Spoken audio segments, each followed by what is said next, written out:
the orphan girl who built the world's most iconic luxury brand. Do you know how much a bottle of Chanel No. 5 costs? A small bottle runs several $100s. A Chanel Classic Flap handbag starts at over $10,000. More than 500 boutiques in over 110 countries. Annual revenue approaching $17 billion. And the woman who built all of this was raised in an orphanage, abandoned by her father. She spent her entire life hiding where she came from. She was suspected of collaborating with the Nazis, and she died alone at age 87 in a hotel room in Paris. Coco Chanel, one of the most dramatic founding stories in human history. Today, I am going to tell you all of it. Gabrielle Bonheur Chanel was born on August 19, 1883, in a poorhouse in Saumur, France. Her father, Albert Chanel, was an itinerant street vendor who traveled from market to market selling whatever he could. Her mother, Jean Duval, died of bronchitis when Gabrielle was 12 years old. The day her mother died, her father gathered the 5 children and left. He dropped his 3 daughters at the orphanage of the Aubazine Abbey and disappeared. He never came back. 12-year-old Gabrielle was left behind. Her father told her he would come back for her soon. He did not come. 1 year passed. He still did not come. This waiting, this abandonment stayed with Coco Chanel for the rest of her life as an open wound. And that wound, paradoxically, produced the fashion that changed the world. 6 years in the Aubazine orphanage. This is where Chanel was made. The nuns taught Gabrielle 2 things: sewing and extreme austerity. Everything in the orphanage was black and white. Black and white. No ornamentation, no excess. Clean, uncluttered lines. The aesthetic that would define Chanel's entire fashion revolution was formed here, in poverty, in an orphanage, by a girl with nothing. And here is where Gabrielle began hiding. Being an orphanage girl in early 20th century, France meant being at the absolute bottom of the social hierarchy. She hid it from everyone she ever met. She told people she was raised by her aunts. She changed her age, shaving off years to seem younger. The woman who would later build the confidence of every woman in the world was deeply ashamed of who she was and where she came from. That human contradiction is one of the most important things to understand about Coco Chanel. At 18, Gabrielle left the orphanage and moved to Moulins. She worked as a seamstress by day and sang in a cabaret by night. Cabaret singers occupied a low social position in France at that time. She performed 2 songs repeatedly on stage, Coco Rico and Who Has Seen Coco? The audience would shout for encores. Coco, Coco. From that night on, Gabrielle Chanel became Coco Chanel. There are several theories about the origin of the nickname. She herself always said it came from Coco Rico. During this cabaret period, she meets 2 men who change her life entirely: Etienne Balsan and Arthur Capel. Etienne Balsan was a wealthy textile heir and horse breeder. Coco became his mistress and moved to his estate. Balsan taught her to ride horses, and the moment Coco sat on a horse, the revolution began. The riding dress required of women at that time was a corset cinched to near suffocation, combined with layers upon layers of heavy skirts. Moving was difficult. Falling from a horse could be fatal. Coco simply put on a pair of men's trousers and rode. The other women at the estate were scandalized, but they also could not stop staring because she looked spectacular. And she could actually ride. This was Coco Chanel's first fashion revolution, freeing women from the corset and from the idea that beauty requires suffering.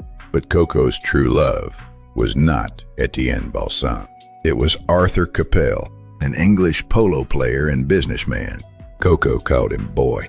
Boy saw her talent before anyone else did. In 1910, he financed her first shop, a small millinery boutique at 31 Rue Cambon in Paris. The hats she created there were like nothing Paris had ever seen. Simple, clean, almost no decoration. At a time when fashionable women wore hats the size of small tables, decorated with feathers and flowers and wires, Coco's hats were austere, and the most famous actresses in Paris immediately fell in love with them. Gabrielle Dorziat, Emilienne d'Alençon. These women wore Chanel hats on stage in front of thousands of people. The name Chanel began spreading through Paris. By 1913, she had opened a second shop in Deauville. By 1915, a third in Biarritz. Coco Chanel was a born businesswoman as much as she was a creative genius. Then, on December 22, 1919, Coco's world shattered. Arthur Capel was killed in a car accident on the road to Cannes. A tire blew out. The car overturned. He died at the scene. Coco received the news and drove through the night to reach the place where he died. She stood at the side of the road in the dark for a long time. She later said, "Losing boy, I lost everything."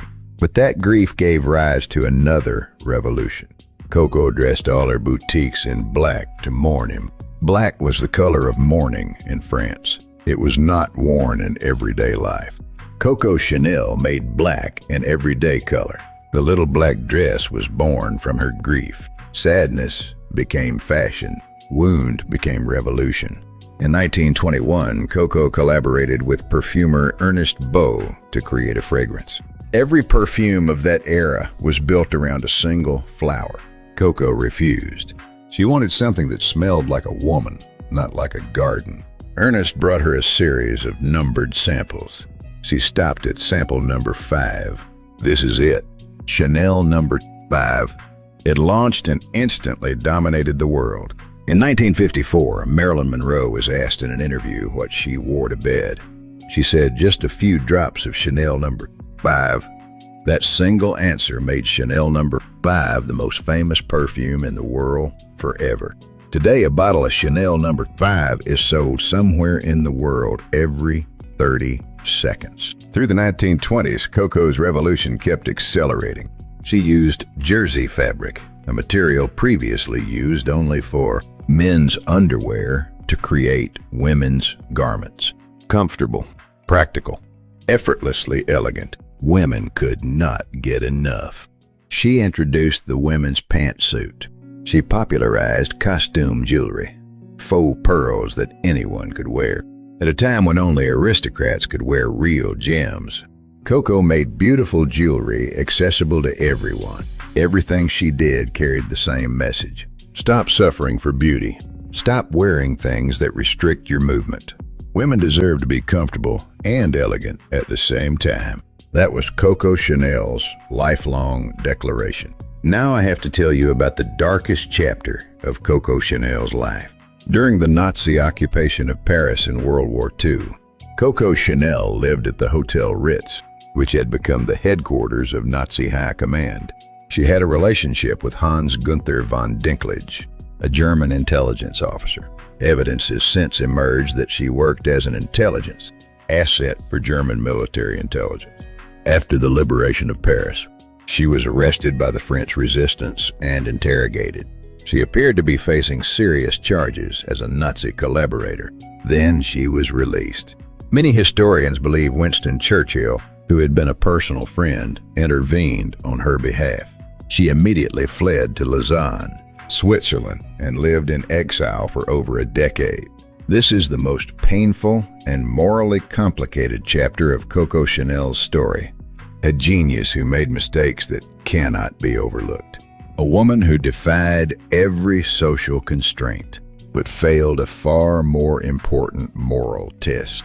This complexity is part of the complete truth of who Coco Chanel was.